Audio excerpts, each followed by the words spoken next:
Ladies and gentlemen, boys and girls, children of all ammo preferences, welcome to the Republic. So, a couple of months ago, I did a video talking about the Synchro Tactical pistol that I was looking to build. And finally got parts for it. Thank you very much for the frame. I'll be updating and all that after I finally get all that worked out. But I had a comment from a viewer, Bramjot, who asked if I could show my favorite build. Now, of course, that was to be and is to be my first pistol build. Now, I've built several rifles over the course of the past few years. And so, of course, since that's all I've built, they are my favorites that I've done. Of those, of course, my very favorite is my rifle, my left-handed AR-15. Now, she is a beautiful girl. She runs really, really well. She's not what you would call an all-out Gucci build, and there are a lot of people who would probably frown on some of the parts that I've used and some of the things that I've done to her, and may not understand why, or just flat out say, oh, that's just wrong, you can't do that, oh, that's stupid. You know what?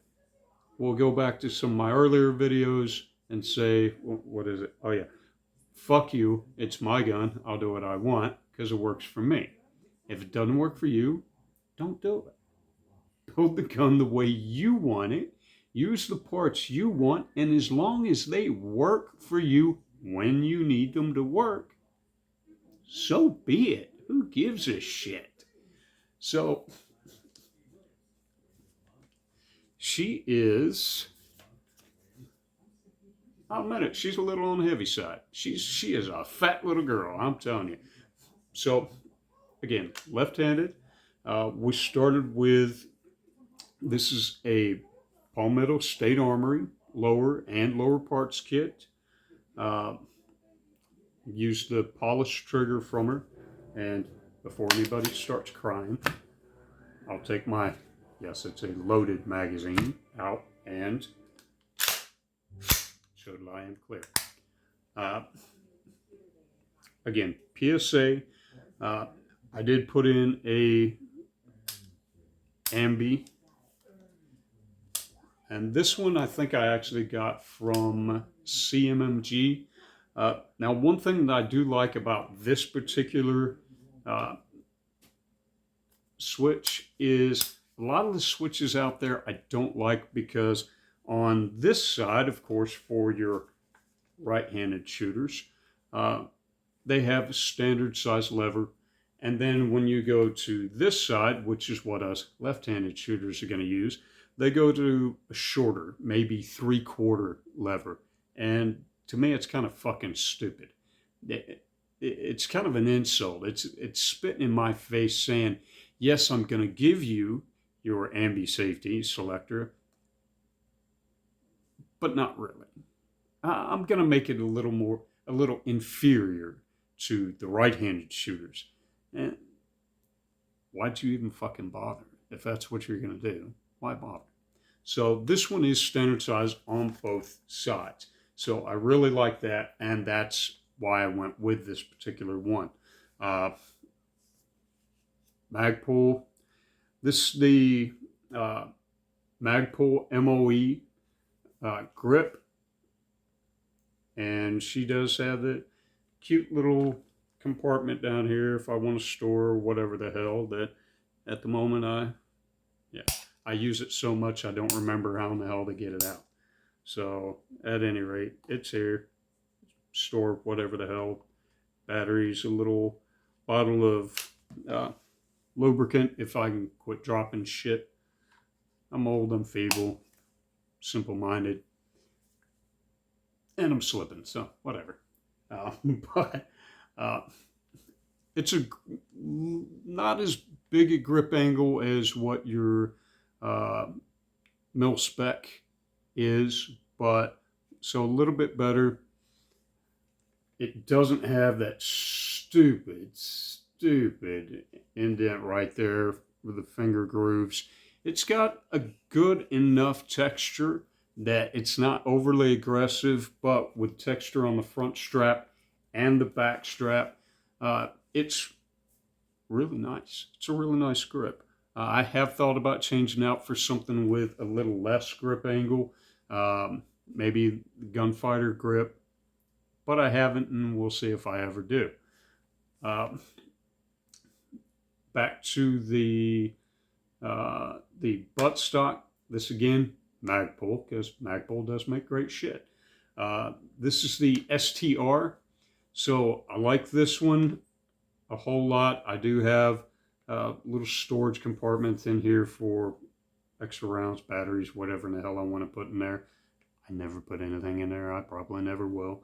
But you can see the width there gives me a really good cheek weld without being too bumpy and too aggressive in there. So I really like that a whole lot. Nice rubber gripped pad. You can see the curvature on there, so it really digs in really nice. Of course, easy to adjust. Pocket.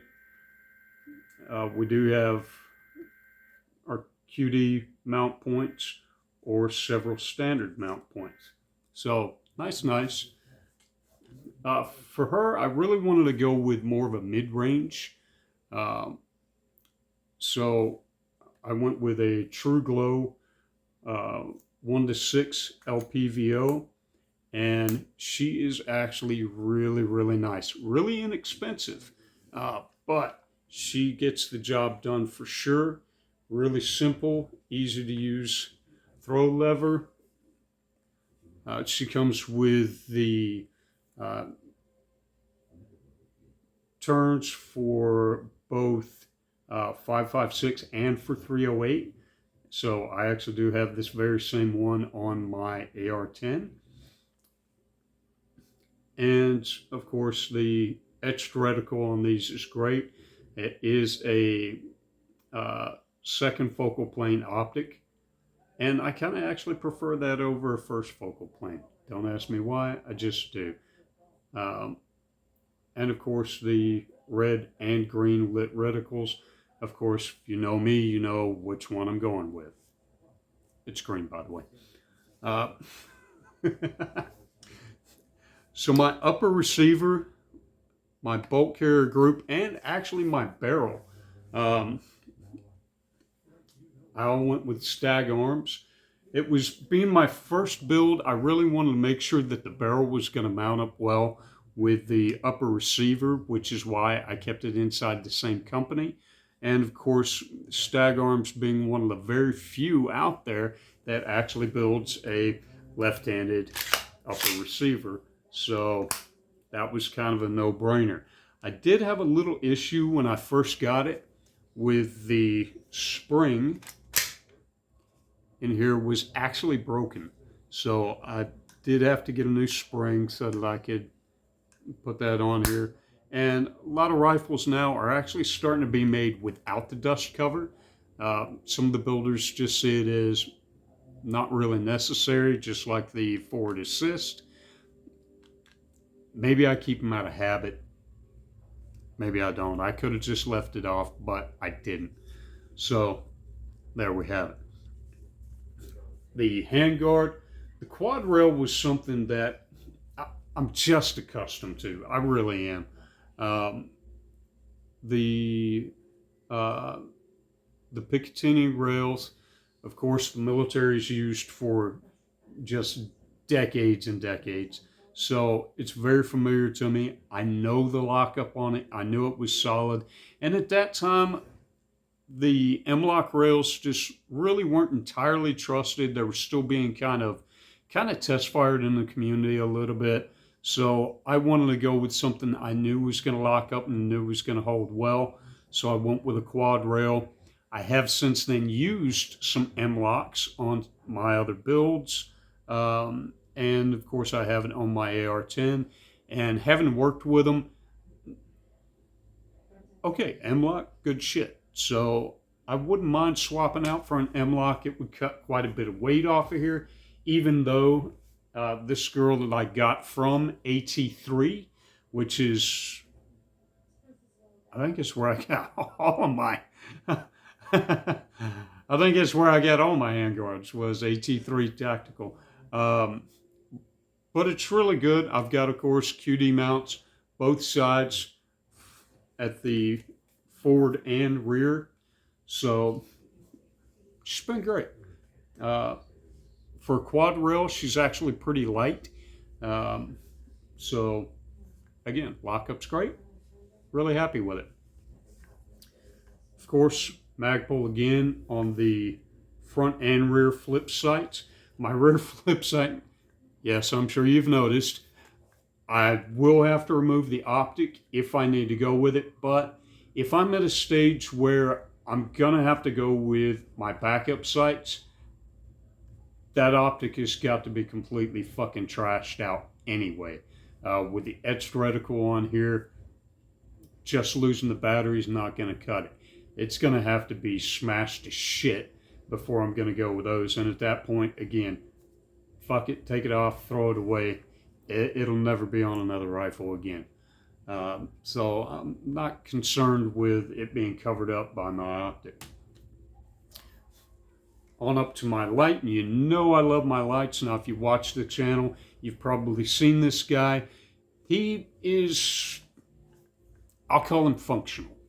This is the Bear Creek Arsenal that I picked up. I think he was like 40 bucks. He works. The pressure pad, which is not the greatest little pressure pad in the world, but it's on there. Using zip ties for my cable management and also to keep that pressure pad there in place. It does have a rechargeable battery, so pull the tail cap off, take the battery out, charge it up, slap it back in, good to go. Or since it's not a proprietary battery system, I can just slap a new battery up in there. It does also have the standard push button tail cap that goes with it, and he's in the cute little case, hard case that they gave me for the light. The hard case was a nice touch, but I'd rather had a better pressure pad. Going on forward, now again, I did state that I wanted this to be more of a mid-range, thus the LPVO and the Magpul bipod, which is actually really, really nice. Adjustable, swivels, all that good stuff. Really easy to use, not very heavy at all. So, and I also like that I know some of the bipods that I've got, like the one on my AR-10, folds back. And I do like better that this one folds forward, just because, for one, if I'm putting pressure going forward, I know I don't have to worry about the legs folding back on me, but it also allows me to use my entire rail. And if I want to, and I probably will at some point, put a vertical grip on it.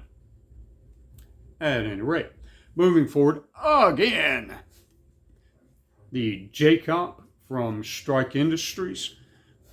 Now, this is not a real expensive comp, but he works really well. Shoots, I mean, it's a 5.56, so we're really not talking about taking up recoil and recoil management or whatever a whole lot. But you know what? Anything that you can do to make yourself a better shooter and build yourself a better gun, anything that you can do to help reduce recoil any at all, even in something that doesn't recoil much, why not? And this comp actually works really, really well, and still not just blowing the ears out of everybody on the range. I know I haven't had anybody bitch, so great. Besides, they've got their 308s comped out there, and muzzle brakes on their 308s that they're firing right beside me. So if they want to bitch about that, while they're shooting that, fuck them. Now, one thing I didn't mention, and I'll go back here, was my Ambi.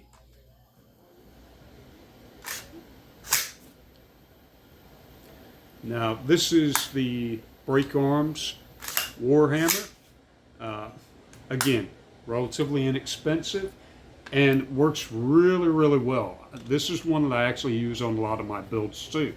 So you've got the extra lightning cuts in there, really aggressive. And I mean, dude, I don't care how wet your hands are, they are not sliding off of that motherfucker. It's just barely under the point of being too aggressive, but not too aggressive. And then, of course, we go to my mags. I know you're thinking Magpul. No, it's actually Hera. Just something that I wanted to try out, and it fit the right color scheme with a window. This is a German company, so foreign mags, whatever. But you know what? It's done really, really well. I do wish that it had the metal feed lips like the Lancer mags. That's one thing that I do like about Lancer mags over anybody else, is whereas I feel like the composite that they use for them is maybe not as thick and maybe not as durable, though Lancers have been tested, and I run a lot of Lancer mags. I do like the metal feed lips, and there's less of a chance of them spreading over time. And when you drop a mag or whatever, a lot less chance of rounds popping out of them. And yeah, so metal feed lips would have been a great thing on this. But again, the mags are reliable, they work, easy to load rounds, and locks up well on the rifle. So fuck it, who cares? So a couple of things that I have considered maybe changing, and things that I still haven't added on. Again, I have thought about and continue to think about maybe switching over to an M-LOK rail, maybe with an interrupted Picatinny up top. Not sure. Maybe I'll do it one day. Maybe I won't. I am seriously considering going to, say, a RAV 140 trigger. Really considering it. Also considering a gunfighter grip. And definitely I have been wanting to put an Ambi mag release on here. Now, Ambi bolt release, not so much. On my right-handed builds, I do put a bad lever on there, because to me that's one part at least that ARs, M16s, M4s really already cater to left-handed shooters. So, I mean, it's already perfect for me. Now, when I'm using a build for a right-handed shooter, now they have to move their support hand, they have to, move their firing hand, they have to do a lot of unnecessary movement to deal with the bolt. So I do put bad levers, usually from Magpul, on there. And for those who bitch about, yeah, but you have to put your finger inside it and you're not really. No, you don't. And if you do, it means you suck and you really need to learn how to use your equipment. So anyway, short story long, this is my very favorite build. And this is where I really got good at building ARs. I have thought about changing out the buffer, maybe going to an H1, H2, something like that, something heavier than what I've got. I've also thought about going to an adjustable gas block. Instead, I think this one's TacFire, I think is who I used for my gas block. And before you tell me about how cheap TacFire shit is, yes, I know TacFire is very cheap shit. I also know that it just happens to fucking work. And it's been running this gun for a few years now. Tens of thousands of rounds have gone through her, and I have had this many malfunctions since I tuned her. Tuning did take me a minute to figure out, but it was very simple, one round at a time. She cycles one round, great. Pop in 3, because usually when she and some other guns I built, when they weren't yet tuned properly, they would fire a couple of rounds, but they wouldn't cycle again after that 3rd round. So let me adjust my gas block a little bit, and it's actually pretty quick. I've gotten to the point now that I really don't have to do any adjustments once I get them put together. So I've been very lucky, and I don't know. You pay attention, and there's just fewer things that you have to do. But there she is. She is wonderful. Let me know what you think about her. Love her, hate what's on her, and whatever. We'll do an update here soon about the Synchro tactical build, assuming that I can wrap my head around certain things, like how to actually build her. Took for damn ever, because I've seen the United States Postal Service's commercials here lately. They have a new commercial. It talks about when you need reliable. Really? Reliable. You motherfuckers held my package in goddamn Georgia for over a fucking month. Didn't move. And when I called you to say, hey, where's it at? Oh, we'll launch an investigation. So their investigator called me and said, yeah, so it's in Georgia, and we see it hasn't moved in a month. Hey, it should move soon. We don't know where it actually is, though. Maybe it's in Georgia. It could maybe not even be there. But, okay, case closed. Bye. Have fun. Fuck you. Post office sucks. If you have to, I will pay $1 million to never send anything else through the post office again. Swear to God. And my dad would roll over in his grave. Retired Army, retired postal worker. But, whatever. Anyway, took me forever to get the parts. I do finally have the parts. So let's see if I can figure out how to put them together. I mean, putting these together is easy.